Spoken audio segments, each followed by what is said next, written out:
Have you ever noticed that Cartoon Network pilots all seem to follow a strange unwritten rule? From Ed, Edd n Eddy to Adventure Time and even regular show, it's like they have some kind of hidden formula, something that makes their first episodes feel oddly similar. What's the secret? Today, we're going to be pulling back the curtain on these iconic pilots to reveal the method behind the madness, and trust me, once you see the pattern, you'll never watch these shows the same way again. Okay, let's jump in.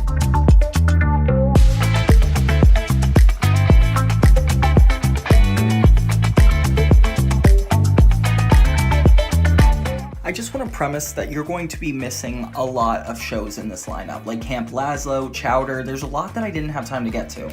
I wanted to do these ones specifically because I thought they were unique and special. Two notable ones, like the Powerpuff Girls and Foster's Home for Imaginary Friends, are purposely missing because I want to break those down in a separate video, as they are an hour and a half long. So we're going to dive into the fascinating world of Cartoon Network pilots and explore a surprising pattern that I've noticed after watching tons of them. In fact, it's almost like they all do the same thing. And what exactly is that? First off, let's break down the basics. What exactly is a pilot? A pilot is kind of like the all-important first draft. You know how you have the first draft of a script? Well, this is kind of like the first draft of the final product of a show. It's what creators put out in the world to showcase their idea, their characters, and the general vibe of the show. Creators will typically go to a network and get funding to do it, or they might even release it on their own online. Some shows start off at other networks, and some shows start off immediately. They're kind of a blueprint, and more often than not, a big experiment. While others will start with a little preamble, talk about how they got where they are, and maybe have their first adventure. Of course, not all these pilots are smooth sailing. Sometimes a pilot can be rough, maybe even slightly off in tone compared to the rest of the series. But there's one thing that almost every Cartoon Network pilot does right. They communicate the characters. Even if the plot's a bit thin or the animation isn't quite there yet, we get a sense of who these people are, their quirks, and what their goals are. One thing that we're going to keep in mind during this video is that we're looking at these pilots as standalone pieces. We're not judging them based on how they fit into the broader series or connect to the episodes that came later. Instead, we'll just talk about how each pilot works as an independent, self-contained introduction to the world. After all, Cartoon Network pilots weren't always guaranteed to go to series, so they had to be strong enough to stand alone. This will help us understand the formula and kind of what Cartoon Network has developed over the years. A lot of these feel a little horror. So with all that context in mind, let's dive into the Cartoon Network pilots and just see how many of them follow the same storytelling roadmap and uncover what makes each one different along the way. I'm Johnny 2000, and this is Cartoon Network Pilots.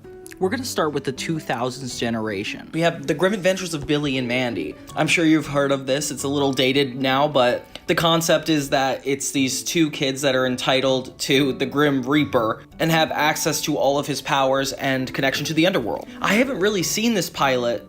We're introduced to Billy, who's playing with his little army figurines and being nonsensical, and this guy is the dumbest character. Not trying to be rude, but he is intentionally the dumbest character in any television show I've probably ever seen. How are you today, Mandy? Then Mandy comes along and we see that they're close friends, and yet she definitely bullies him, making him feel bad. Mandy tells Billy that she's taking him to see Mr. Snuggles because it's his 10th birthday. Happy birthday, Mr. Snuggles! Hey, want to see him do a trick?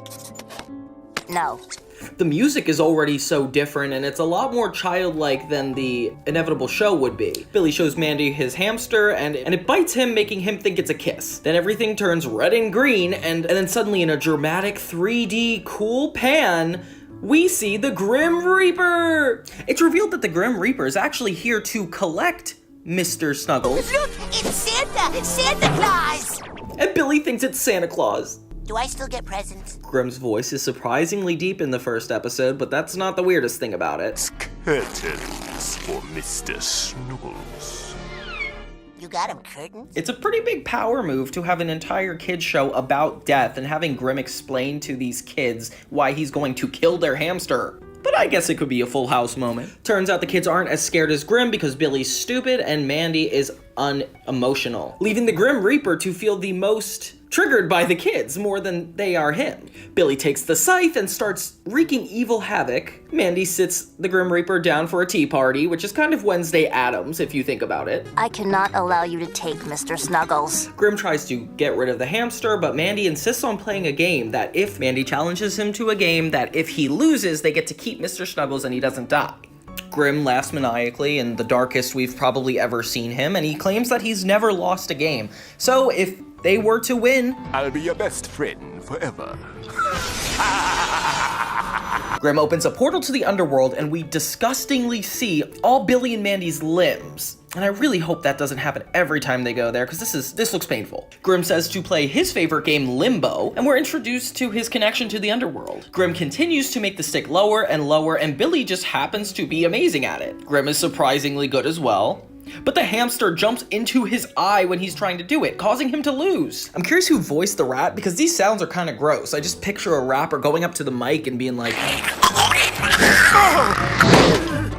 He has an emotional breakdown, which is the beginning of this new kind of character arc for him for the rest of the show. We end with a cute scene where Billy tucks Grimm into bed, but Billy has his body and Mandy has his head. And Grimm ends on the pilot saying, "I loathe you." And that's the pilot. Why me?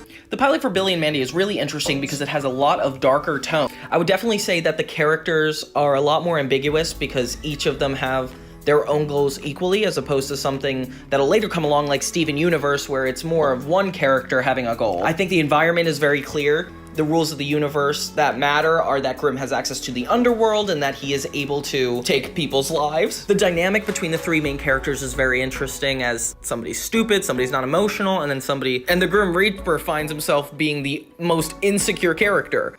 The scene where Grimm comes to life reminds me a lot of the Fairly Odd Parents. It's more like an underworld version of the Fairly Odd Parents, where instead of being able to be granted wishes, they're able to cause evil chaos, which is a really dark tone for the show. The art style kind of remains intact. Everything's a little exaggerated, but it's still cute. Grimm is a lot more threatening than he inevitably becomes. And Mandy seems to be intact for the rest of the series as this genius little girl. Overall, this show is one of the funniest of all time, and I don't remember acknowledging it as much for the story as for the comedy, but this is a really stellar introduction to a series like this. It's unique. The color palette works so well with the story, and overall, I'll give this a 9 out of 10. Now let's take a dive into Ed, Edd, and Eddy. Okay, so for the pilot we have the Ed Touchables. His obsession with labeling everything is interrupted by relentless doorbell pranks. He's soaked and fish-slapped by the time Eddy finally reveals himself. What took you so long? Oh, hello, Eddy. Adding chaos by switching the Ed's labels for fun. Ed realizes his magnifying glass is missing, So violated. Maybe you misplaced it. Never. which sets off his melodramatic search. Eddy seizes this chance to be a hero detective and proclaims a serial toucher is behind the missing items. Beware of the toucher! Serial toucher on the loose! If cops could handle quote-unquote serial touchers, I think the entertainment industry would be a lot better off anyway. He recruits Ed, who brings his horror movie intensity to their stakeout. When Johnny and Plank set off their trap, the Eds chase them around the neighborhood in a cartoonish scramble. After interrogating Plank and torturing Johnny, he confesses to needing to go to the bathroom, and Ed soon finds the magnifying glass was on him all along. The Eds draw earrings snocked from their hands, and they spend the end of the day in a wild chase for jawbreakers that they can't reach, thanks to Sarah and Jimmy's well-timed sabotage. This is a funny pilot because it sets up the dynamic that the three Eds share, like Ed's movie-obsessed personality, the neurotic Double D, who's really OCD, and then Eddy the scammer, who takes advantage of every situation to look a little bit better. The episode ends with a line that I think really sums up the entire series, especially as we move forward. A little childhood trauma builds character.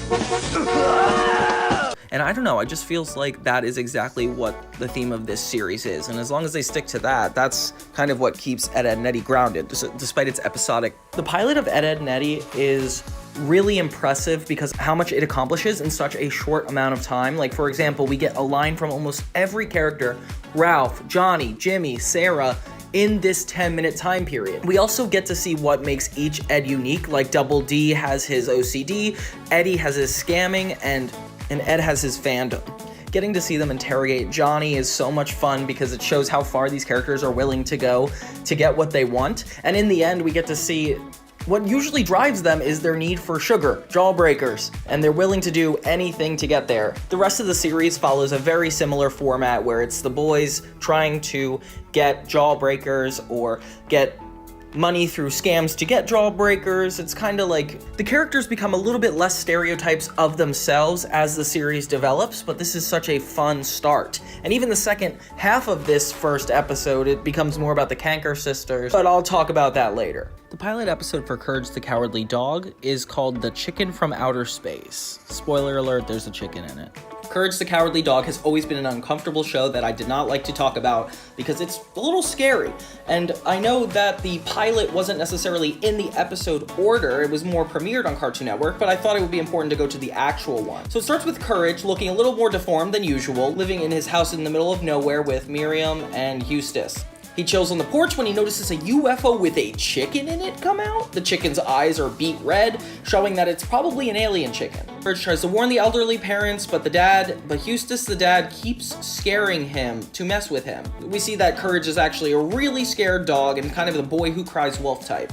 He runs to the chicken cottage only to find all the chickens being murdered by this other chicken. He runs home to warn the parents, and once again, Eustace scares him. How is that helpful? Courage looks like an idiot again when there's only one chicken in the place. Muriel takes its eggs, which are red. Why are you taking those, Muriel? That is red flag alert. Then the chicken locks Courage into the chicken coop. Meanwhile, Muriel and Eustace actually make these disgusting eggs, and Courage still tries to get out with dynamite, which, by the way, if you have dynamite, isn't there another resource that could possibly get you out? Courage watches the grandparents eat the disgusting eggs that are red and smile. It is gross. And suddenly, Eustace starts to transform, which he was already disturbing before, and now it's even scarier. Courage and the chicken start battling it out as Eustace continues to transform into this disturbing chicken, and this part's kind of funny as they play checkers and stuff. But the most disturbing part is Eustace's transformation into this disgusting chicken,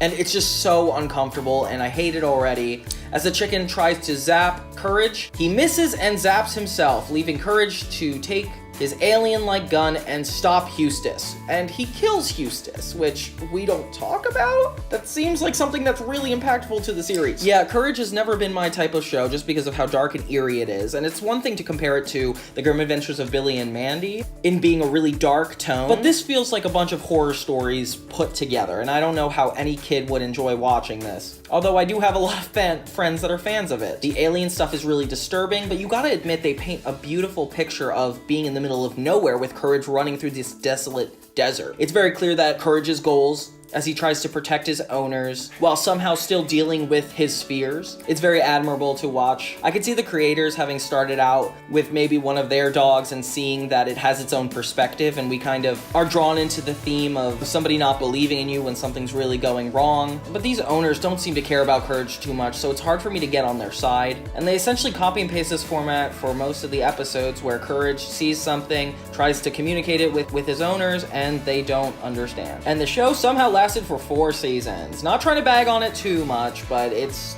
a little weird. The next show is codenamed Kids Next Door. Their pilot episode is Operation Caked. In the Kids Next Door pilot, we're introduced to a bunch of depressed kids singing for the neighbors down the lane, the KND's natural enemies. They burst in through Splendid.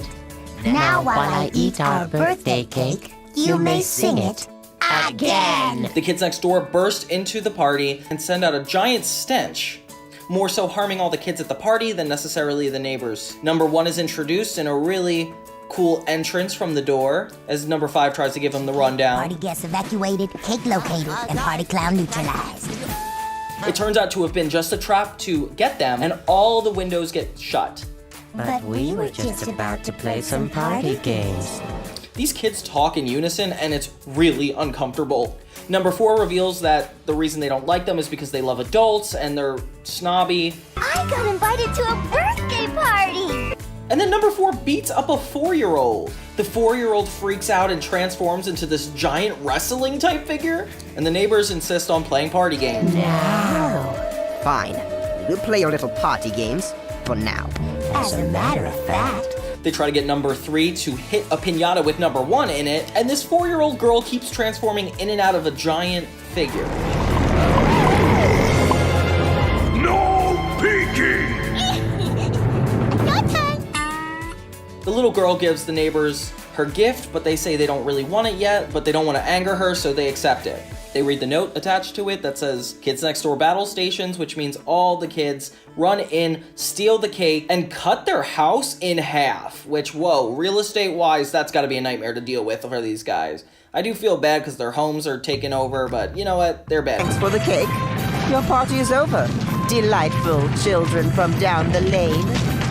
The little girl with the neighbors thinks this is unjust, so tries to grab the other side of their house and ends up in the cake. The kids next door get away free, and the neighbors down the lane are stuck with this psychopath. Next year we'll get a giant lizard or something smarter than that stupid girl. Coconut!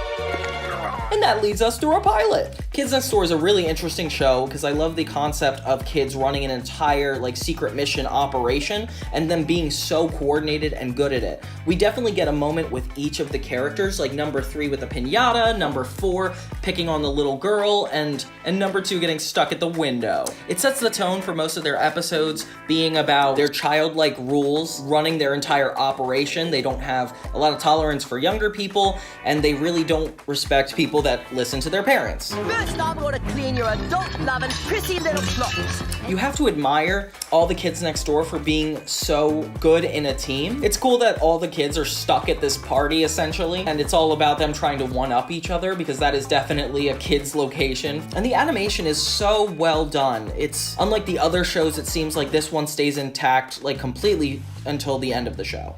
Now, I hope you guys are ready for the 2010s era, because I'm not. Now, a lot of these, I jumped between doing exactly scratch pad pilots of sometimes the actual first draft, and other episodes, I'm gonna go over their first episode. Basically, we're gonna talk about the first taste of each of these shows. Now, here's where things get interesting. Most pilots on Cartoon Network feel like a trial by fire.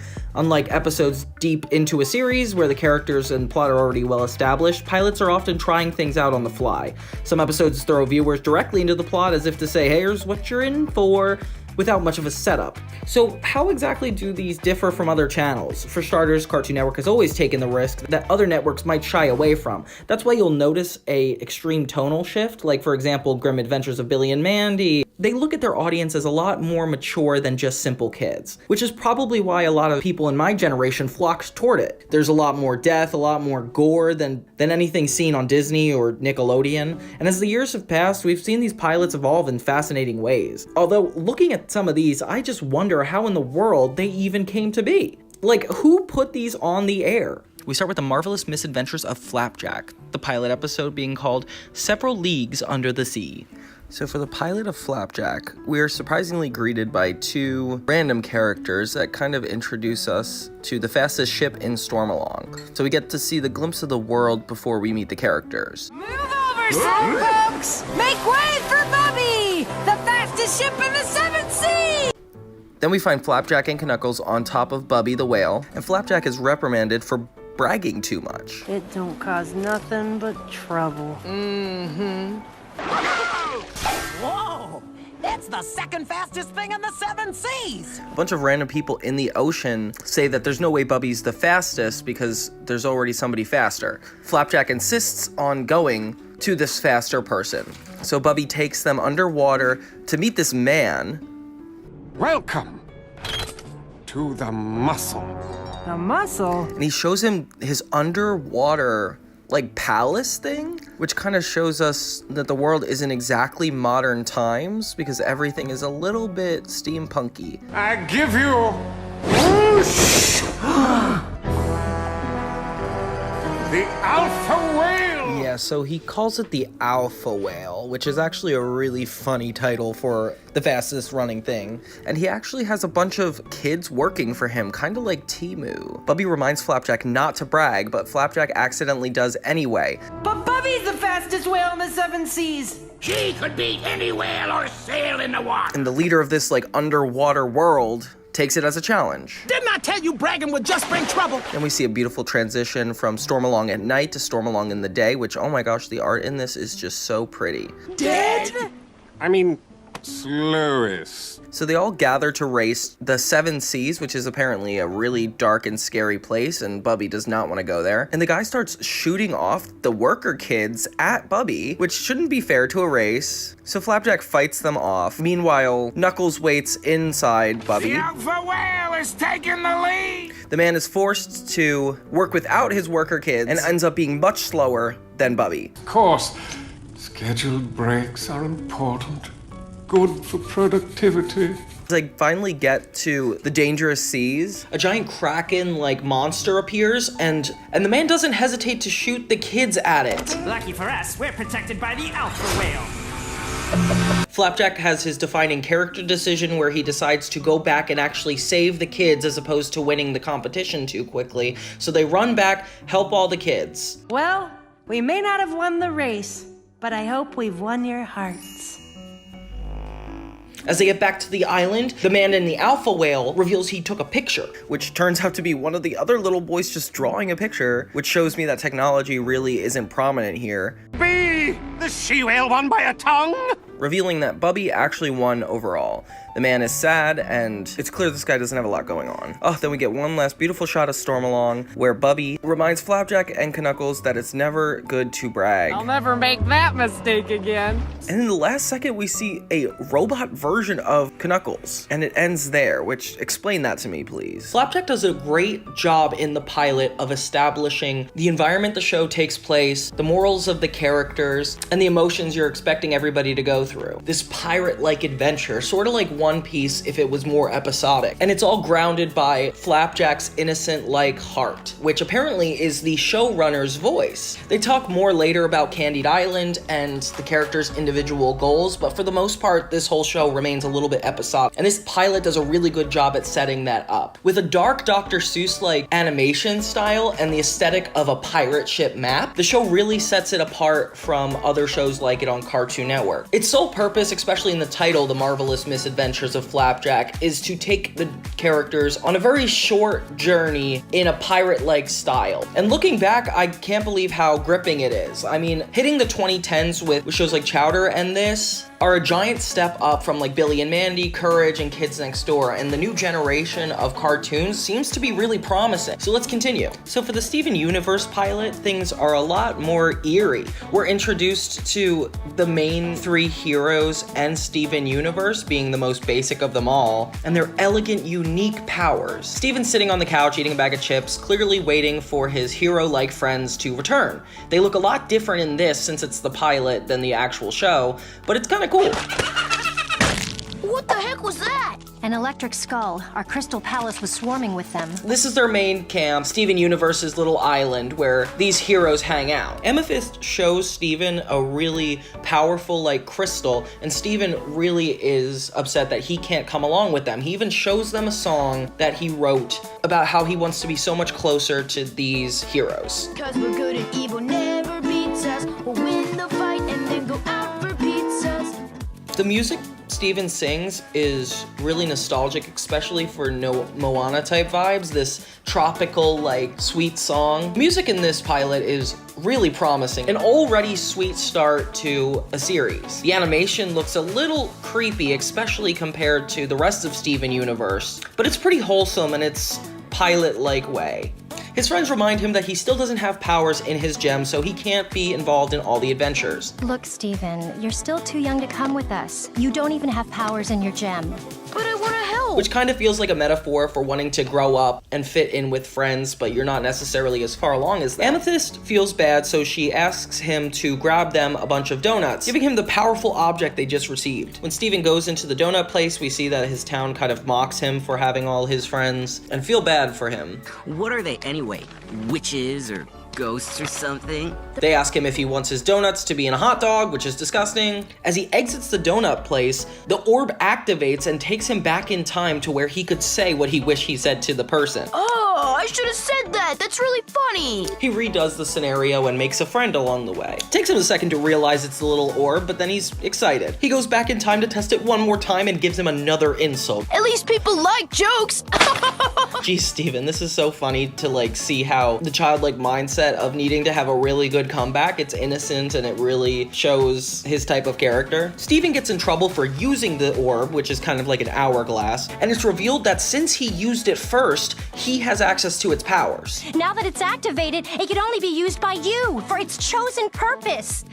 What did you use it for? Comebacks? Funny, Steven, really funny. It's revealed that Steven actually ripped holes in the fabric of time and this giant skeleton-like gem is coming back. In the end, the gems have to help make up for Steven's mistake by stopping this skeleton-like creature. Steven is appalled when he witnesses the creature actually defeat all the gems right in front of him because of his mistake. Help! I can't! I'm a buttface.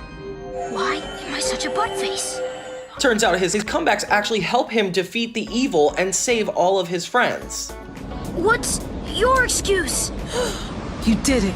Steven leads his friends to push the giant donut and actually tackle the skeleton, fully defeating it. Which, by the way, this is a reverse reaction to me trying that hot dog donut type thing. And then we find Steven Universe's first attempt at leadership, leading him to be just as important as his friends.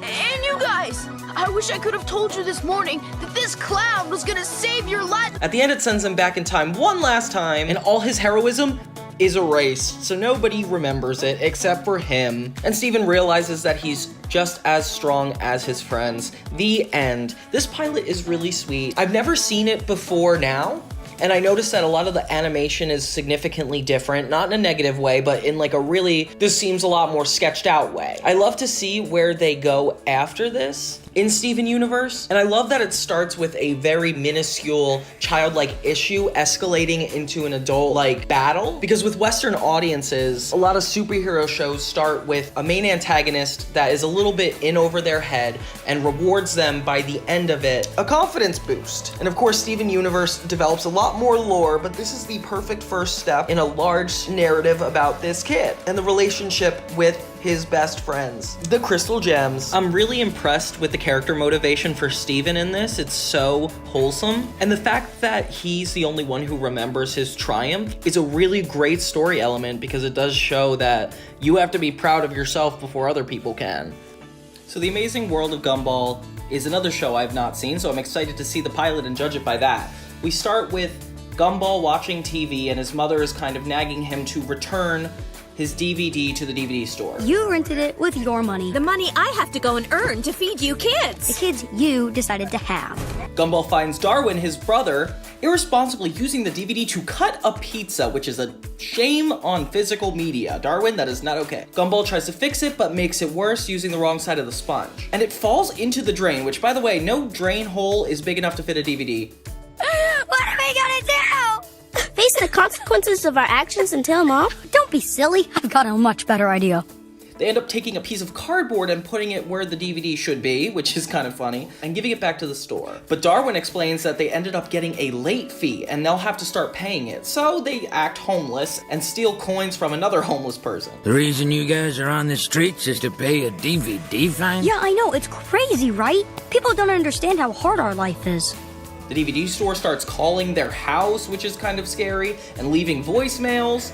And Darwin keeps reiterating that they need to come clean and tell the truth. Gumball and Darwin end up signing up for makeovers to get the money back, and it does not help. What happened to you? I think I'm allergic. They find a bunch of letters at the door, meaning the DVD store will not give up in contacting them.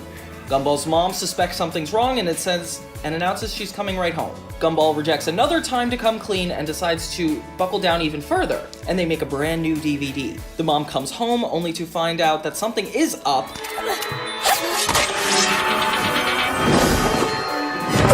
In a giant chase scene to get to the DVD store, Gumball and Darwin finally make it and give the DVD to the store clerk. Turns out to just be a homemade DVD, and like 20% of it is just credits. The guy does not fall for it and tells him that they still owe him $25. Gumball's mom explains to them that it's okay to make a mistake as long as you come clean about it, like Darwin said this whole time. See, Darwin, you should always tell the truth and face the consequences of your actions. But then when they tell him that she owes a lot more than $25, she teaches their kids to escape as they run away. This pilot did exactly what Flapjack did, where they state the theme within the episode. For example, Bubby tells Flapjack not to brag, so they mention it a couple times, not to brag. Now we're seeing that again in Amazing World of Gumball when Darwin reminds Gumball, face the consequences of our actions. It seems like Cartoon Network really leaned into making sure that the characters' goals are clear and the flaw of the main character is also clear. They do something similar in books where they say the first 10 pages you need to know exactly what the flaw is of the main character, whether it's another person pointing it out or it's just something the audience notices. Never seen something so disorienting at first because of the live action backgrounds being and the animation being the foreground. It's just so off-putting in a very intriguing way. Now it's time for a regular show. Okay, so we got Rigby and Mordecai playing with cereal in their new house. They're talking about how they just started this new job and want to fill the house with stuff they like. They find Pops getting ready to throw out an old couch and they're suddenly enticed by it. They run over to see if there's a possibility that they can take it. Good idea. If you two can settle it between yourselves, then you're more than welcome to have it. But Rigby and Mordecai can't decide who gets it. They decide to play rock, paper, scissors, and they start trash talking each other, which is fun because this is so character driven. I already know what you're gonna throw before you even throw it, baby. That's not even possible, baby! They go on for several rounds and a really intense montage happens and things get a little surreal as regular show is normal to do. Pop starts bringing in people to place bets on these guys, which kind of feels like animal fighting since they're all humans surrounding them. Then a dramatic voice thunders from the sky. Since no one can decide, and all that's played is tied 100 times, I take it upon myself to eat your pride. I'm not sure if it's God or what, but they're just as interested in who gets the couch. And a giant vortex opens up. Mordecai and Rigby start to blame each other as they're getting sucked into the void. Rigby notices Pop's couch actually gets sucked into the void, so he follows it. Mordecai runs to save his friends, and so does Pops, as they all get sucked into this vortex. They all hold on to each other, trying not to get sucked in. They realize it's because they hadn't finished their game of rock, paper, scissors, so Mordecai and Rigby finish it, and the entire void disappears, and the chair is gone. Did you win? Then they get in trouble because they also broke the golf cart and are told they have to clean up. And that's how the episode ends. Regular show feels kind of basic, and the premise is actually very short. Just the idea that they're playing rock, paper, scissors, and there's a lot of silent, nuanced moments. Like, for example, the characters trying to sit on the couch. It's a lot of them thinking, like, it's a lot of mundane, simple things. And regular show is interesting because it does have that supernatural aspect that every episode kind of starts as a really, really simple premise and then escalates into something supernatural. And they definitely gave that impression in this. I remember when I first saw it, I wasn't sure if every episode was going to be supernatural, but then I looked at every episode and I'm like, oh, the premise is pretty similar. And yeah, it's just overall a good pilot. Plot twist, the Adventure Time pilot created by Pendleton Ward actually aired as a short on Nickelodeon's random cartoon series in 2007. The early version introduced fans to the whimsical, colorful world of Ooh and set the tone for the series' imaginative storytelling. What are you meditating about, dude? Wait, dude, I'm connecting to the internet with my mind. Finn and Jake spot a crying unicorn that belongs to Princess Bubblegum, so they try to figure out what's wrong with her personality, and they receive a message from Princess Bubblegum that she was captured from the Ice King.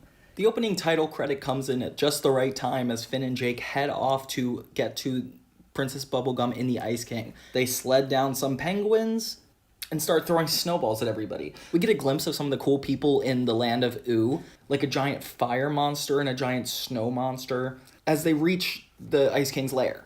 Ice King, stop it! When they reach Ice King's lair, they discover that he's trying to win Princess Bubblegum's love, which is kind of creepy because she's not interested, boy. Because the Ice King carries his icy magic to freeze him. Then Finn gets an apparition, which is Abraham Lincoln, which is already trippy for the 2010s. Mine has been transported back in time and to Mars. What? As Finn gets out of the block of ice, he notices that Ice King is taking Princess Bubblegum and trying to escape. So they have a little race through the sky. Ice King, Princess Bubblegum, Finn and Jake, and Princess Bubblegum's unicorn. Finn makes a heroic jump to grab the princess, and they land back on her unicorn. And the Ice King has a fit. How dare they trifle with me? In the end, Princess Bubblegum thanks Finn, and Finn and Jake head off, happily ever after. And that's Adventure Time. I just feel like this is not as character driven, it's more plot driven. Like, Finn is taking direct action, but we're not really talking about his flaw or like something he's overcoming. It feels like it's just going from action to action to action, which isn't necessarily bad, but I do feel like it makes a little bit weaker of a pilot, but that's just me. This early version is so weird because look at the animation. It's like, feels like it was drawn, especially for being in a lot later than the other ones. Despite its low budget animation and simpler character designs compared to the full show, the pilot captures the spirit of Adventure Time, blending quirky humor, unexpected twists, and the love of all things strange and fantastical. We get a little bit of a moment for each character, and it feels very promising. I like how simple the premise is because it allows us to see how unique the concept is in comparison to that. And the pilot's success like really built the cult following, and it was picked up by Cartoon Network, and the series was evolved into a really deeper focus on storytelling, character development, and world building. There's just something so impressive about Pendleton Ward's ability to simplify a story and add depth to its underscoring narrative. Okay, everybody, we had our fun. We went through all the pilots, but something that I thought would be really fun would be to try to break them into their own categories. Let's start with the Unique Character Award, the show that, despite like the tone, the theme, the characters, had probably the most intriguing characters right off the bat. We'll grab one from each generation and see which one wins. For the Unique Character Award, we have The Amazing World of Gumball, and from the 2000s, we'll have Kids Next Door. The winner for the most unique character award goes to Gumball. I think Cartoon Network just did a good job at finally developing nuances, more plot, more going from one obstacle to another obstacle, while Gumball does breathe a little bit more. Obviously, that comes with time and developing all these shows, and they got better at it. I hope not all the new ones win, but you guys know what I mean. Now we talk about the best theme. Theme is, it's kind of the overall tone of the piece. If you say you like the theme of a show, you're probably saying, I like what the show's trying to communicate. I like the messages in this show, and I feel like they're trying to say something deeper. Our best contenders are Steven Universe and Grim Adventures of Billy and Mandy. This one definitely goes out to, this one also goes to Steven Universe because there was a lot more depth to everything in this series than Grim Adventures.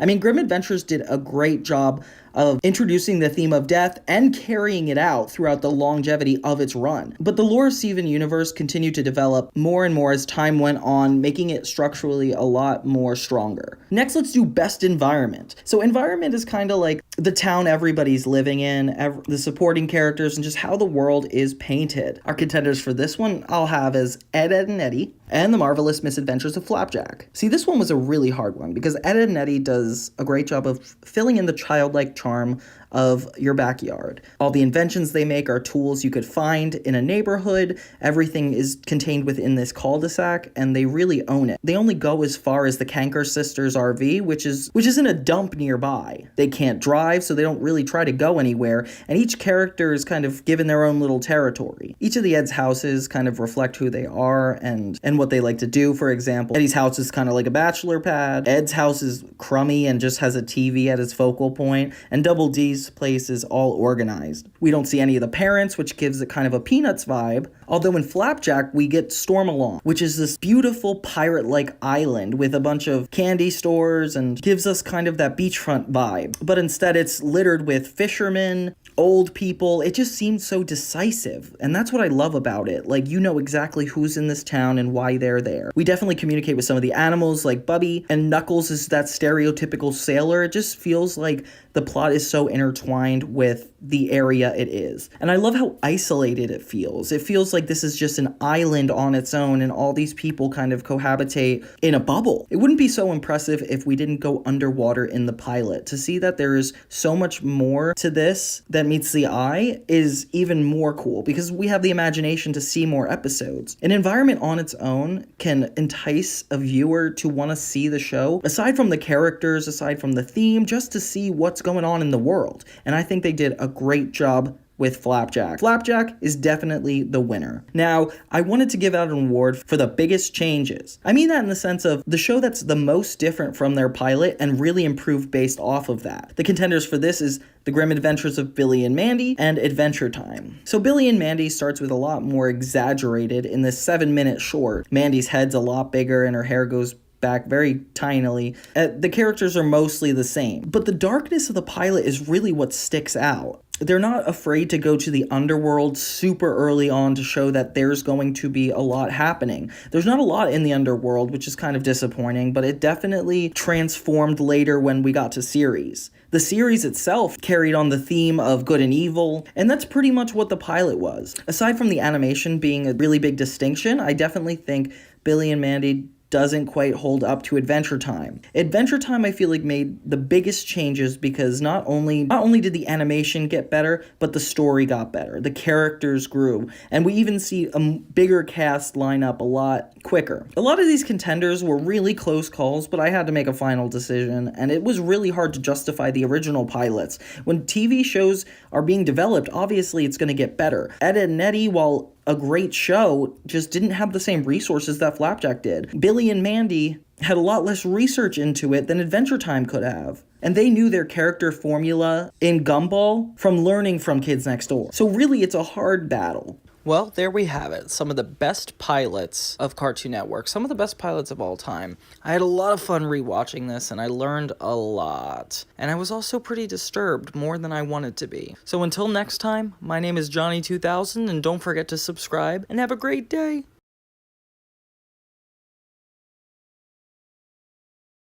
Welcome back, 2000s Nostalgia fans! Today we're going to be diving into the pilot episodes of Nickelodeon's most iconic Nicktoons of the era. Danny Phantom, My Life as a Teenage Robot, SpongeBob SquarePants, The Fairly OddParents, and Jimmy Neutron. Yeah, you guys have been asking me for this, and I'm giving. These weren't just cartoons, they were character-driven stories that connected with audiences in a way that made Nicktoons so unique and memorable. While Cartoon Network focused on a different approach, like wild experimental storytelling like Courage the Cowardly Dog, Grim Adventures of Billy and Mandy with their fleshed-out worlds and plot-driven excitement, it seems like Nicktoons was really focused on character-driven stories. Aside from most of these shows having the title character in their name, it just seemed to be their bread and butter. Nickelodeon kept the spotlight, making sure that the core cast had relatable struggles and outlandish personalities. In this video, we're going to explore how each pilot brought these worlds to life and how they got on our TV sets in the 2000s. So without further ado, my name is Johnny2000 and let's get started. If you haven't already, I did a Cartoon Network pilot video, which is already out if you want to check that. And in the meantime, make sure you subscribe and hit that notification bell. Okay guys, it's time for the pilot of SpongeBob SquarePants, the most obscure piece of media I've ever remembered when I was a kid. I always thought that the first episode was the one where he was Muscle Bob, or the one where he ripped his pants, but I didn't realize that it was Help Wanted when he actually got the job at the Krusty Krab. I'd seen this episode before, most notably from the Season 3 box set, where it's tacked on as bonus features, but I never realized how a little different this is than the rest of the series. When you notice that it's the pilot, it actually becomes a lot.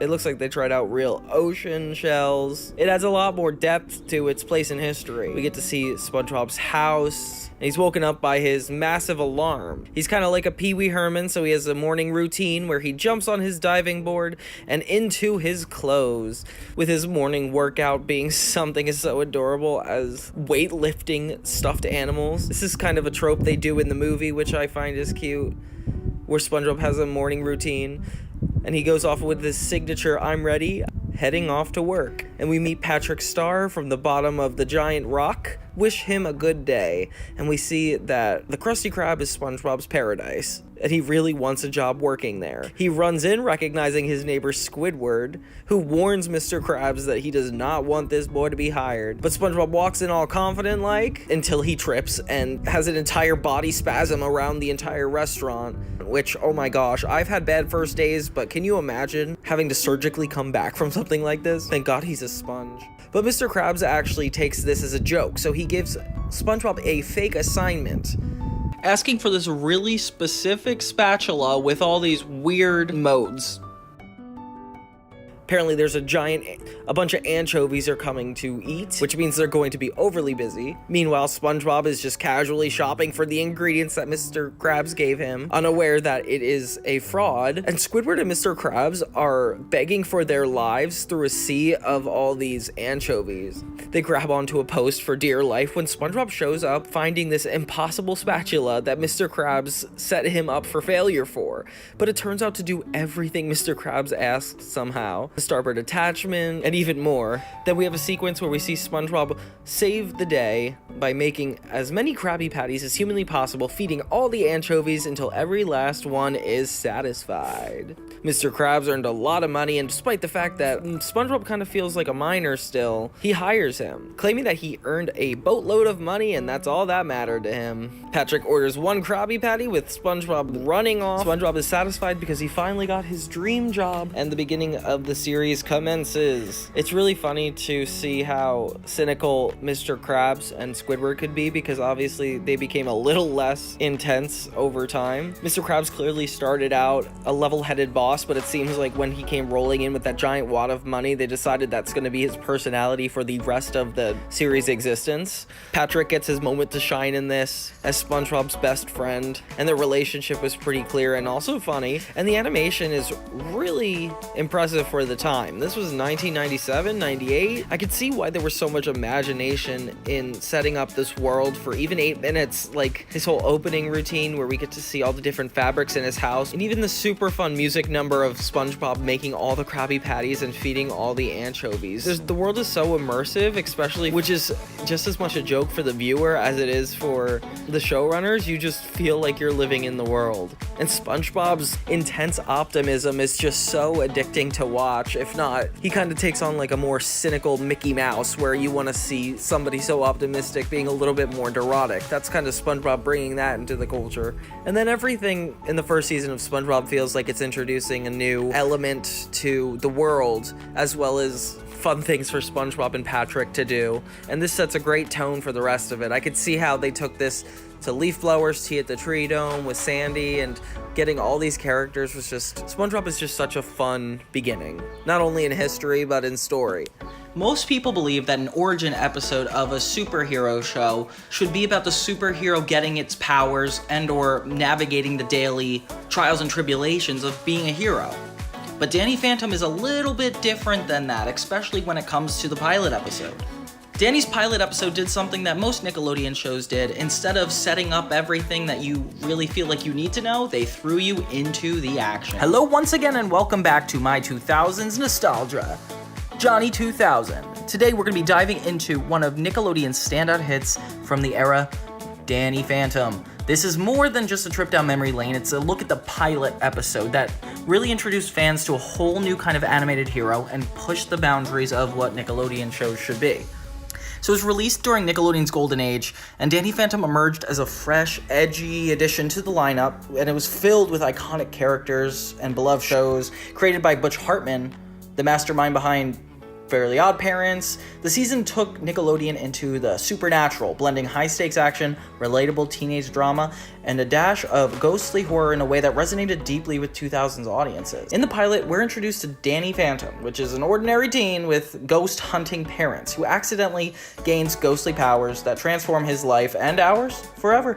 As we explore this episode, we'll highlight the unique animation style, unforgettable characters, and the way the show became a symbol of early 2000s Nick, bringing fans into a world where ghosts, school crushes, and the battle for good all blends seamlessly. So grab your ectoplasm detectors and let's dive into the pilot that kicked off Danny Phantom's journey from Fenton to Phantom, marking the start of a nostalgic Nickelodeon era that we still hold close to today. So Danny Phantom's pilot episode is called Mystery Meat. We start with Jack Fenton giving the kids a lecture. Basically, he's telling them why he wants them to hunt ghosts. Danny doesn't want to because he says he wants to be an astronaut, Sam thinks it's too mainstream, and Tucker says he doesn't want to waste his charisma. A ghost pops out of the ghost zone, triggering Danny's ghost powers. The ghosts attack Sam and Tucker as Danny's forced to beat them up and get them back. We see that Jack's kind of a bad ghost hunter, especially because he was able to miss something like that. The thing I like about this opening scene is that we quickly establish what ghosts are in this universe. We establish why the kids don't necessarily find themselves interested in hunting them, and then we get to see that Danny is one of them. It's a lot to cover in a minute and a half, but it definitely establishes the tone for the rest of the series. That leads us to the theme song, which is super necessary to remind us every episode of how Danny became a ghost. This adds context immediately to the scene we just saw and will for the rest of the series. It basically says that Danny put on a suit, went in the ghost zone when his parents thought the ghost zone didn't work, and he accidentally hit the on button, and ghost took over his DNA, making him half ghost, half boy. He's able to walk through walls, he's able to possess people, and more as the show continues. I was curious to think that this was the pilot because it kind of throws us into the action.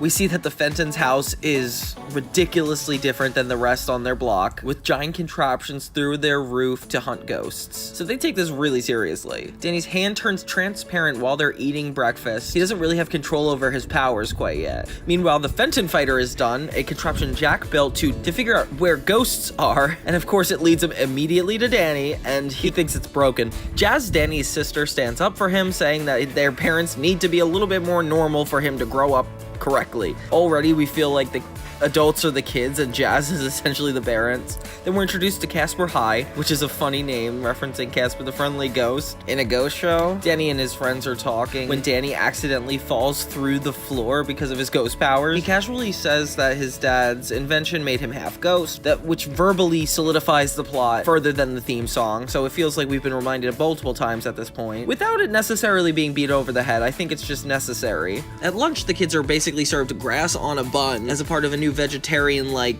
diet going on at school. This somehow triggers a lunch lady to exit the ghost zone.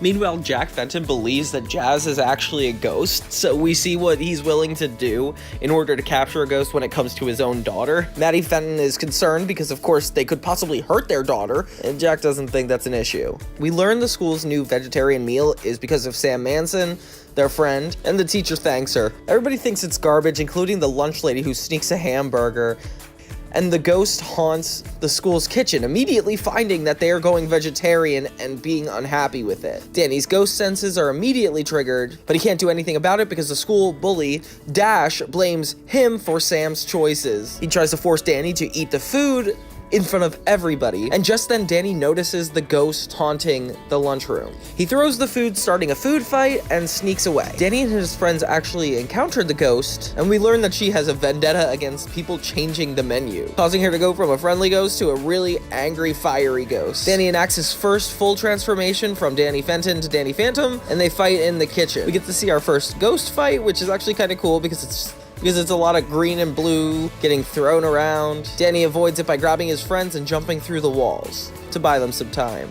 But the fight doesn't stop there. The lunch lady actually collects all the meat from the school and transforms into this giant meat monster. Right as the lunch lady is about to attack them, Danny transforms back to a normal kid, which is a really inopportune time. So the meat monster kidnaps Sam, which is fair because she is the one who made the menu. I mean, it's okay. And before Danny can save her, Mr. Lancer, the school principal, or teacher, I don't know what he is, grabs the two, saying that they're in trouble. Beginning of Act 3, we find Tucker and Danny in detention while Sam has been kidnapped. Mr. Lancer sees that there was no severe mischief before today as he reads through Danny's records, which reading through Danny's records is a really cool and subtle way to get through a couple more character traits through another character. I like that they did that in the pilot. Lancer steps out for a second to talk to Dash, and Danny sees on the surveillance cameras that the meat monster is still going. So he grabs Tucker and phases through the ground, and we learn that Danny can phase with other people. Mr. Lancer bursts in angry, so we have an antagonist on our tail. Hopefully he doesn't become a Mr. Crocker where the teacher's trying to prove that he's a ghost. They enter the meat locker where the lunch lady continuously badgers Sam on why she doesn't eat meat. Danny interrupts with a giant punch, enacting another fight between him and the lunch lady. Danny learns things about his powers like as the fight's going on, but his lack of ability to understand what they do continuously gets them into trouble. Danny grabs his friends and escapes, but falls asleep from being exhausted, which shows us about his self-control when it comes to the powers. He's a teenage kid, of course they're gonna be flawed.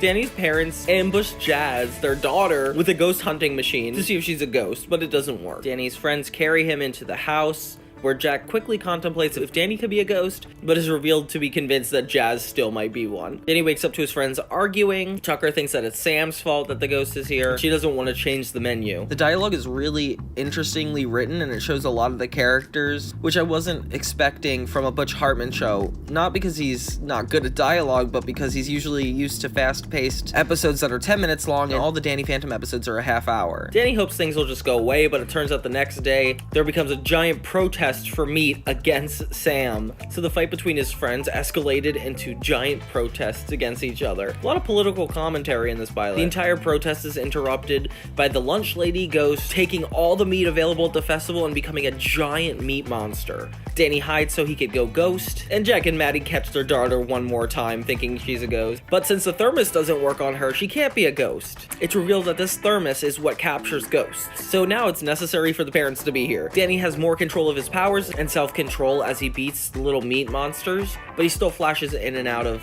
being a ghost and not. Jack throws the phantom thermos up in the air for Danny to catch it. It turns out to be exactly what he needs, because when he takes off the lid and points it at the lunch lady, it immediately captures her. So it's this ghost capturing device, which is really important for later on in the series, guys. Make sure you keep up. Danny says he finally realizes what his powers are for, only to be cut off by the teacher saying a world of trouble, which is a great way to end the theme of the pilot, is that Danny's ghost powers are his biggest enemy. Overall, this pilot is the definition of simple but effective. I look back remembering this as a normal episode, when really that is how good the writers are. They weaved in so many plot points and things for me to know in this pilot to a point where I didn't even realize I was knowing them. I found a couple interesting facts on the Danny Phantom official fandom. Something I didn't notice in this pilot is that Danny reveals at school that it's been a month since the accident that gave him his powers. I never realized that this is supposed to take place a month later. This is the first episode where Maddie wears her jumpsuit hood for the entire episode. Jack is the first character to speak in this episode, making him the first character in the entire series to speak. He's also the first character in the series to appear on screen, too. I didn't realize it was that special. And during his ranting, Jack mentions that he was born in a log cabin and always wanted a pony. It's possibly a reference to the Fairly Odd episode, The Secret Origin of Denzel Crocker, where Crocker also mentioned these things. That episode premiered like a year before this episode, so I don't see why it wouldn't be tied into it. This episode actually appeared outside of the United States in 2003, prior to its premiere in 2004 in the US. So Danny Phantom technically came out in 2003. Well, that's all I'm legally obligated to talk about for this pilot episode of Danny Phantom. You're sure he'll be safe? Honey, does a bear have a butt in the woods? Before Jimmy Neutron was on TV, there was the movie. We all know that fact. And before the movie, there was the unaired season. What's up, everybody? This is Johnny 2000, and I'm super excited to do one of my first cartoon retrospectives, Jimmy Neutron. Now, I've got quite an exciting lineup for you, because as I was realizing and reporting on season 1, I realized that there was a secretly unaired season that is just as prominent to Jimmy Neutron's development as the movie and the entire series. So let's get started on this deep dive. So as we know, the pilot is essentially the movie, and then we have the series after that. But before that, we have a series of small shorts. It's very clear that this is kind of like a pilot product, like trying to figure out what the tone and how the show would go.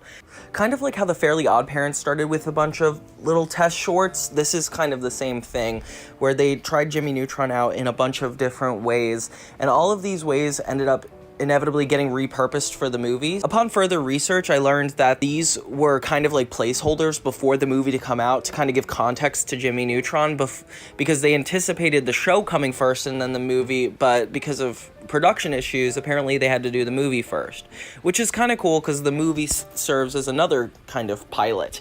It's really clear that they're testing things out in this. We start with Runaway Rocket Boy, which is the most obscure because it seems the furthest from what we know as Jimmy Neutron today. It aired in September 7th, 1998, and basically it was a short that started the series, and they liked it so much that they made the film after this initial pitch. It feels more like a pitch video than anything else, and I have this little VHS cover of episode 1, and it's a little comical. Like, look at this little smug smile. It reminds me of Max from Max and Ruby. This is definitely not Jimmy's attitude for the rest of the show. Carl looks more like his father and a little bit more off-putting. I think it was more interesting when he got more nerdy. And it's very clear that this was kind of like the plot that would be recycled for the movie, because it had some really high stakes elements that clearly couldn't be done in just a single episode of TV. This episode's actually featured on the Confusion Fusion DVD in the special features. I guess there was even a pilot before this about Johnny Quasar, because that was initially the plan for the show, but this is like the mark of the beginning of Jimmy Neutron. And then Jimmy's dad gives like him advice, and it's actually really funny because it doesn't go anywhere. Because that's what rockets are. Rockets are flying things. Well, I hope this talk has helped. A lot of the scenes look a little bit emptier than I remember. The Goddard scene is definitely repurposed in the movie. So basically, Jimmy runs away after his parents ground him for launching Carl off the roof. Well, Goddard and I are, well, we're running away from home. Jimmy Neutron, you march yourself. If that's how it's gotta be, son, your mom and I are gonna miss you. In this, he flies his own rocket through a city, which is, last time I checked, Jimmy lived in a really, really suburban area with no city anywhere. And then, so Jimmy gets kidnapped by the Yokians. See? What did I tell you? They were probably just outside the whole time. Well, you really got him, Jimmy. You with your really uncomfortable animated cheeks. The animation is definitely its oldest looking here. It actually makes a significant jump when we get to Carl Squared. There's a series of like a bunch of little shorts about 1.5 minutes long, and there's Carl Squared. Anything I can do to help, Jimmy? No thanks, Carl. I'll be done in a bit. Just make yourself at home and don't touch anything. Where Jimmy's using his base bat invention, Carl just ends up getting multiplied, and it seems just like one small comedic bit, but I'm assuming they aired this on the TV. You know, making spit bubbles is kind of fun.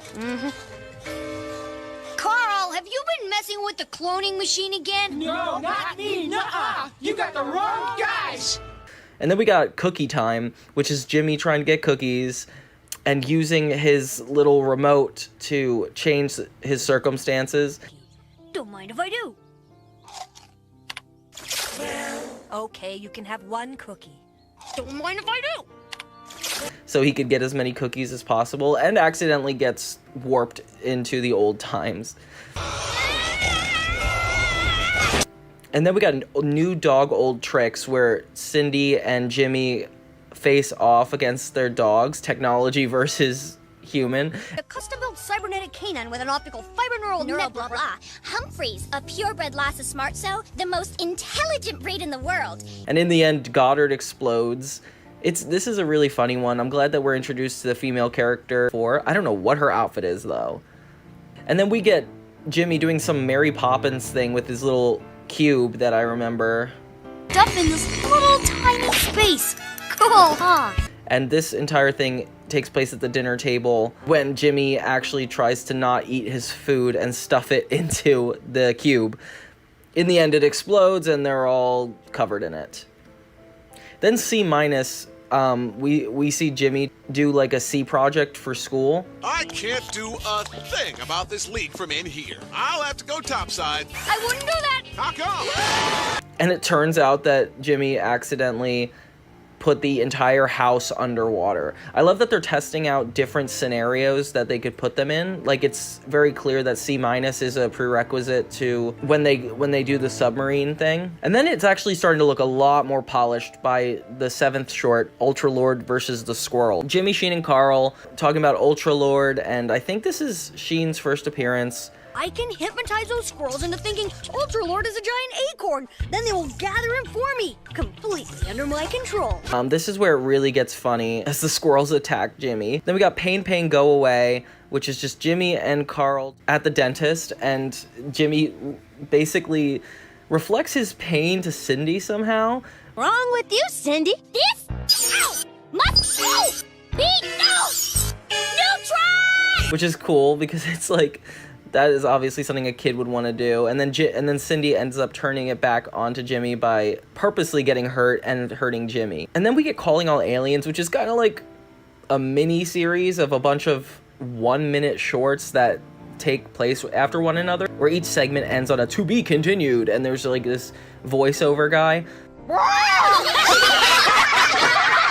We'll Will Jimmy ever hear his alien message? Will he ever put on his pants? So I just really wanted to cover this before the movie because this is essentially what I see as a first season. It's the crew and cast testing out a bunch of different things and making changes accordingly in a very quick time frame. It's just clear that they were every short was testing out a different thing. Like one short was testing out Jimmy's relationship to other people as they added Sheen, Cindy, and then finally adding Libby to the last one, finishing the roster. And then we get kind of like an idea of who he is as he tries to like manipulate his parents. Jimmy's biggest struggle is he has the brain of a genius, but he has the maturity of a child, so that tends to really overshadow all his projects. And it's clear that his parents aren't really good role models, as Hugh is kind of a dope and doesn't really know how to explain it to him. It's fun because this first season is not long, so it doesn't really have Jimmy learning his lessons. It's a bunch of little comedic situations that he gets into and sometimes not even get out by the end of. And I really had fun like watching these, especially never having seen them before because I guess I didn't grow up with them on my TV. But it's really cool to see. It wasn't just the movie and it was successful. It was clear that they took a long time to really develop, what they wanted the show to be before most of it even came out. And that's a little different than kind of what went on with Fairly Odd Parents, who also had a bunch of different shorts. Like they were good enough on their own. They didn't feel like tests, but Jimmy feels a lot more like tests, and it seems like it really paid off at the end. I'm not sure how much the development team had to go through before getting greenlight versus after getting greenlight, and even this pilot before the movie, but I really hope it wasn't a bad environment. Without further ado, let's get to the real first season. When pants attack, Jimmy, after being scolded for not picking up his pants, invents a chip to automate the task. Pants don't pick themselves up. Pants don't pick themselves up. Pants don't pick themselves up. So after a really uncomfortable introspective, Jimmy comes up with an idea. Mom and Dad, through the miracle of neutron nanotechnology, I present Smart Pants! Steve Jobs, you better step back. But the invention malfunctions, causing the pants to become autonomous and leading them to rebel against the town. Must stop pants.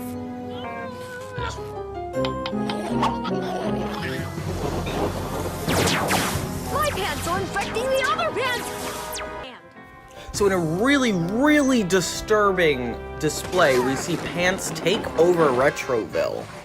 This in hindsight shouldn't be that scary, but it's kind of terrifying. What is it? Oh my, it looks like a homage to Alfred Hitchcock's movie The Birds. Do you think this could possibly have anything to do with Jimmy's self-folding pants?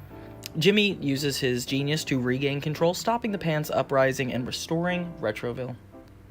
You made this mess, and you are not going anywhere until you pick up these pants. Mom! And the episode ends just how it started.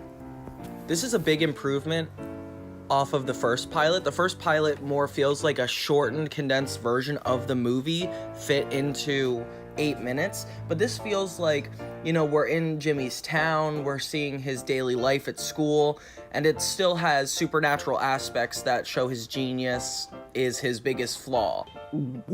How about a little kissy for a little fishy? Yeah, well, I was a fishy, but now I'm more of a raw slice of fish flesh. Better hurry. Slowly, the bacteria will set in and I'll be unfit to touch, let alone kiss. Come on. Yeah. There is nothing more terrifying on Nickelodeon so far as the first draft of XJ9 from My Life as a Teenage Robot. Like, look at this thing. It is disturbing in so many ways, and it's so beautiful.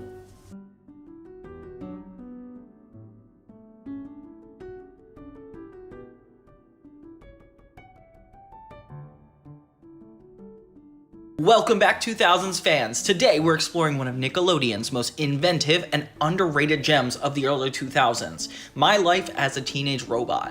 So this was released in 2003, and the series brought a fresh take on the classic coming-of-age story by mixing futuristic technology with the everyday struggles of being a teenager. It was made by Rob and Eddy, and it followed the life of XJ9, or Jenny Wakeman, a superpowered robot designed to save the world, who only wanted to do what every teen dreamed of in the early 2000s.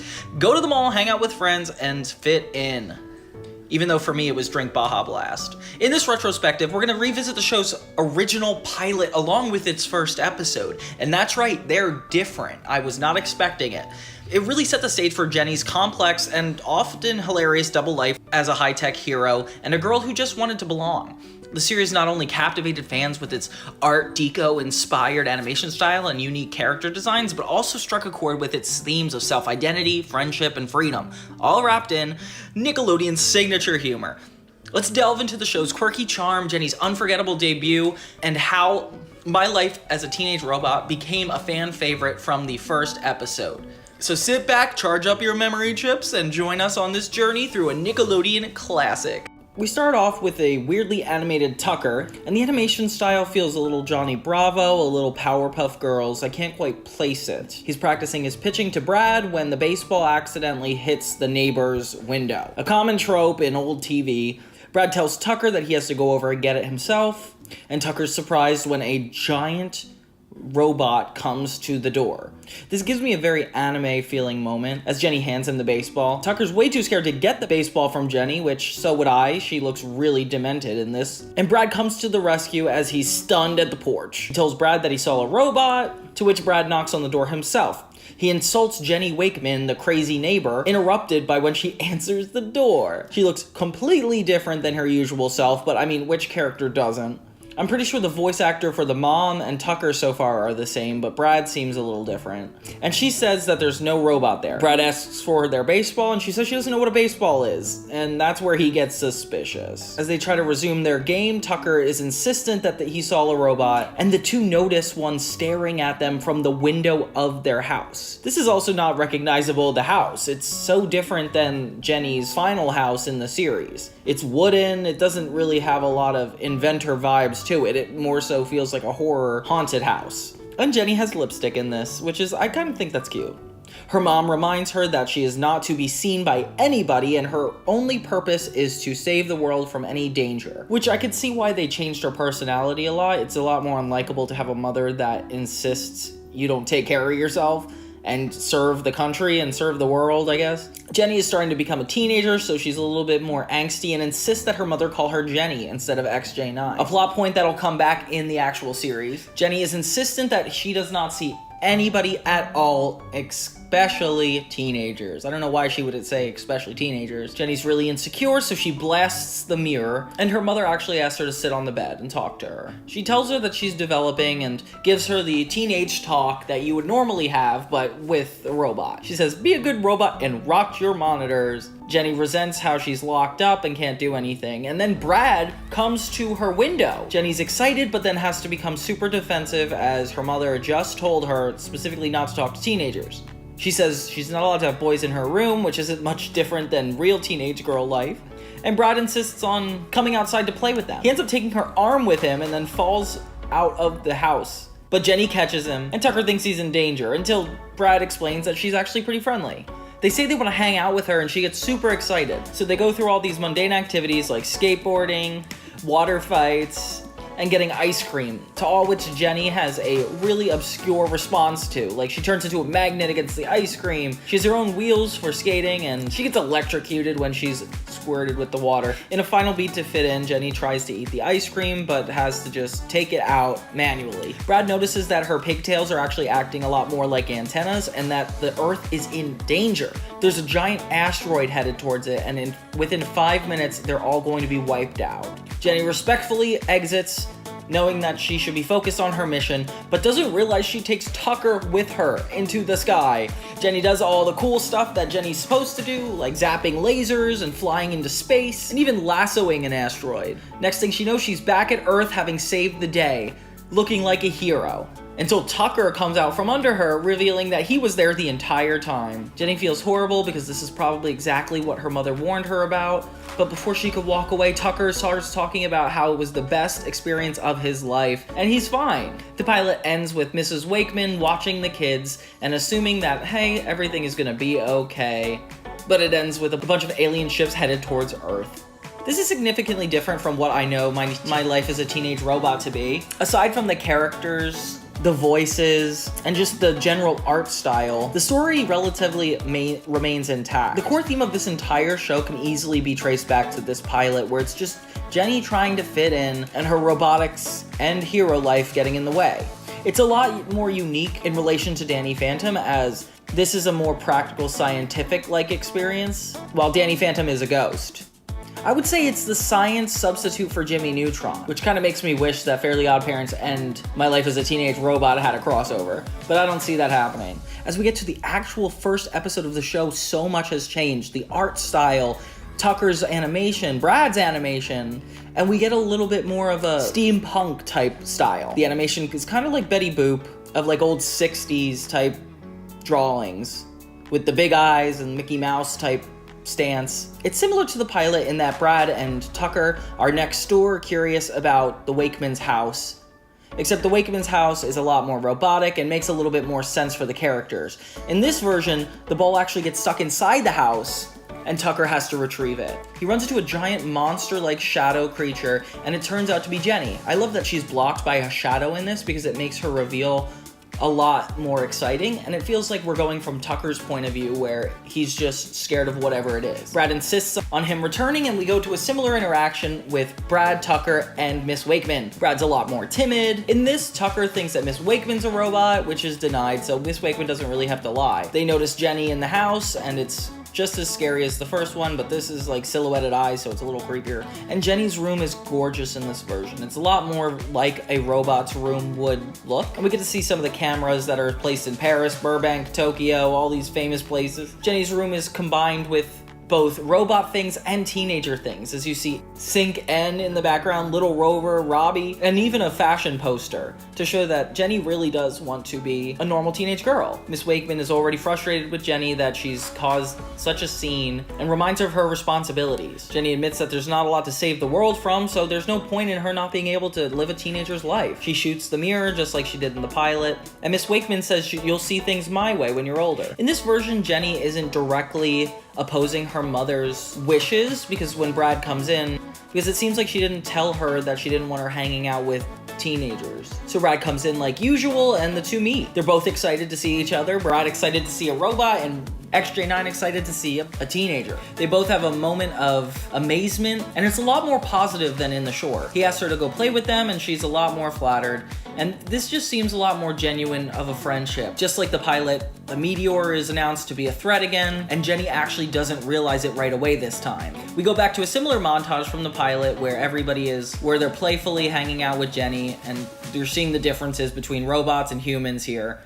Then the exact moment from the pilot comes up again when Jenny realizes that the asteroid's coming. Before Tucker can warn her, he goes up with her into the sky. Then we see Brad actually realizing that Tucker's not there. After an action sequence, Jenny stops the asteroid and plummets back to Earth. Brad stares at Tucker, and the same outcome happens where Brad's worried about Tucker and Jenny feels like she's let them down. But then she's surprised to hear that Tucker had such a good time that he wasn't even in danger. Mrs. Wakeman realizes that her daughter disobeyed her, but admits that Jenny's already saved the world today, so she deserves to have a little fun. She closes the lab, that's Jenny's room, and once again, just like the pilot, a bunch of asteroids start heading towards Earth. The improvements here are so noticeable, and it's gorgeous. Like, Jenny's a lot more rounded out animation-wise, the boys are a lot more quirky, and Miss Wakeman is a lot less intense. The world is a lot more fleshed out. It feels like this is some kind of future cyber world, which I love it when animation really commits to a trope like that. And they really let a lot of moments breathe that didn't breathe in the pilot. The pilot was 7 minutes and this is 11 minutes, so they added time, but it was relatively the same. All that extra time they added were for character moments. For example, when Jenny is impersonating her mother, or Brad is too nervous to talk to her mother, or when Jenny and Brad look at each other and don't understand what each other are. It's like things like that that make it a lot more breathable as a pilot. The idea that this girl just wants to be a normal teenager really resonates with people watching this channel. Like, I know when I was between 10 and 13 years old, this was my concern too. And if I were a robot, I would probably feel similar to her. It definitely taught me a lot about empathy, especially toward people that you think are very different and or imagined to be different. But by the end, there's so much, at the end, I feel like there's just so much more to getting to know people than it is to be scared of them. And at the end of the day, that's kind of what it is. If you strip back all the robot stuff, it's really just about a girl trying to fit in. Kind of reminds me a little bit of like Hannah Montana if it were a cartoon. I had so much fun rewatching this. I don't think I would have ever crossed the pilot on my own time, but being able to directly compare them to both was really fun, and I can't believe how many executive choices Nickelodeon decided to make. It just shows where their heads were at the time, what they believed their audience wanted to see in a teen show like this. And every choice they made in the transition from the pilot to the first episode seemed to be for the better. That's why development is so interesting to me. I'm just always so curious about how things come together like this. Fun fact, the guy who made Danny Phantom, Butch Hartman, actually created a show before that called The Fairly Odd Parents, and this is one of my favorites that I can't wait to get into. So let's see the pilot. This is another one of those pilots where it happened before they filmed the actual first episode of the show, but we're just going to talk about the pilot today, because there's so much that's changed. Yeah, right! Is this how you remembered Fairly Odd Parents? No, I think 2 seconds ago was a little bit more sensical. That's right, Nickelodeon really changed Fairly Odd Parents from the pilot. So we start off with Timmy's dad telling Vicky the ground rules for when she's babysitting. We don't see the dad's face, which is kind of a shame because the dad is one of the funniest characters. But this might not be him because his voice is a lot lower. Vicky seems like a really sweet babysitter at first with the halo on her head, but the second the parents leave, abuse city. Vicky is both verbally, physically, and aggressively abusive toward Timmy, even threatening to show his parents a magazine that he doesn't possess, which, by the way, can you have a chicks magazine in a Nickelodeon show? Yeah, no, there's no way. Vicky assures Timmy that she's definitely capable of getting him in trouble, with a reference to her brother, which doesn't exist in the real show. She gets comfortable on the TV while Timmy does all the chores that she was supposed to do, even eating pizza that Timmy wanted. But luckily, she saved him a slice of exactly what he didn't want, anchovies, and even the fish hooks are in here, gross. So all around, Vicky is the scariest person I think a kid this age could be around, somebody with that much power and control and also hating you. Timmy turns to his magic 8-ball in the time of need, asking when his parents will be home. There's a funny reference to the Titanic because it's such a long movie that he's essentially screwed. But when he throws the 8-ball, the magic fairies come to life with their own setup and performance. And immediately Timmy says he's gonna call the cops, which I've never seen that side of him. He's always been pretty comfortable to fairies. They explain to him the rules, and the book is now yellow instead of purple, and they tell him how they're magic, and that maybe they could help him. Vicky comes back, and they transform into goldfish, and she's just about to flush them before she exits. Timmy then realizes how great this could be, with his first wish being that the tub Vicky's bathing in turns into gelatin. Cosmo and Wanda are just as mischievous and enjoy the pain. Then we kind of see him start to wish for all the things that the theme song ends up talking about. Even the dinosaur that Vicky kind of looks like in the opening song. And then there's a bunch of fun in games where Timmy is essentially wishing for all these things to torture his babysitter, which is fair because she is definitely a really bad person, like unapologetically. So Timmy doesn't look like a bad person for wishing all this upon her. It's kooky and Looney Tunesy, and of course fits into 7 minutes like the cartoons used to. It feels like a tongue-in-cheek revenge short that I would never have expected on its own to become an entire series later. After constant torture, Timmy's dad wakes up Vicky for her only to find out that she's on the couch and it was a nightmare. Timmy is spiteful and asks her to do all his clothes, getting revenge at the end of the episode. While Vicky has to keep her babysitter persona, she threatens him one last time, thinking that she knows what he's up to. And it's the beginning of something really special. Unlike My Life as a Teenage Robot, it seems like they didn't keep a lot of this pilot in the original series. It seems like the fairies are a little bit more irresponsible and kind of more kid-like, like Timmy, as opposed to adult characters. Vicky hasn't changed at all, which is kind of funny. And I still can't get over Timmy's line about calling the cops when he meets the fairies. Like, I don't think that's in character at all, but I do think it's funny. I saw a video about Butch Hartman talking about what he would change about the pilot, and it was really interesting because he said that he wouldn't have discovered the fairies through a magic 8-ball, but probably as the fish in a pet store or something, and that he felt like a lot of his timing was off in this. It's a really special piece of media to know that this came out to be such a genius show. So one of the things that I really had fun doing when going over these pilots, specifically when I did it with Cartoon Network, was giving out awards for some of the changes I loved. So we're going to take a look at these pilots and start giving out awards. First, we have the Unique Character Award. This award goes to the show that I feel like the characters were most distinguished and really had a fleshed out character. Our contenders are going to be SpongeBob and Jimmy Neutron. SpongeBob's friendly, Mr. Krabs is greedy, and Squidward's cranky. It's really simple to understand. Jimmy Neutron is also a show that's based off the name of a main character. Jimmy feels a little bit more of a stereotypical genius than SpongeBob, who feels like an optimist, which was a lot more unique at the time, so I'm gonna have to give this to SpongeBob. Then we have the Biggest Changes Award. Now, a lot of these pilots really changed from beginning to end, but two of the most significant ones, I would say, are Fairly Odd Parents and My Life as a Teenage Robot. I feel like people would vote for Fairly Odd Parents because of how successful the show ended up being, but I give this one to Teenage Robot because I feel like a lot of the changes they made from cartoon to series were majorly improved. It's hard not to compliment Rob Ronzetti for how well he developed the show from the pilot to the first episode. It's like unbelievable. So I'm gonna give this one to My Life as a Teenage Robot. And finally, we have the Best Environment Award, but since Nickelodeon seems to be a little bit more character-based than Cartoon Network, I'm gonna give it to Danny Phantom. I mean, I feel like I can't really put another one of these shows up against this because, you know, it's all about ghosts, and we really do get to see about it in the pilot. The other shows that are 7 minutes obviously didn't have time to go into that kind of depth, but Danny Phantom they took the cake on this one. Thank you for joining me, Johnny 2000, on this nostalgic trip through the pilots of some of Nickelodeon's most memorable Nicktoons. Each of these shows brought something special to the 2000s, character-driven stories that were funny, relatable, and endlessly imaginative. While Cartoon Network was known for its bold, experimental style, Nickelodeon's focus on character development gave us heroes like Danny Phantom, SpongeBob, and Jimmy Neutron. And that's what laid down the groundwork for being one of the most memorable eras in Nickelodeon. These pilots were a foundation for something that lasted much longer than the 2000s. Let us know in the comments which Nickelodeon pilot is your favorite, and if there's another one you want to see me dive into next, go ahead and put it on down there. Don't forget to like, subscribe, and hit that notification bell for more 2000s nostalgia.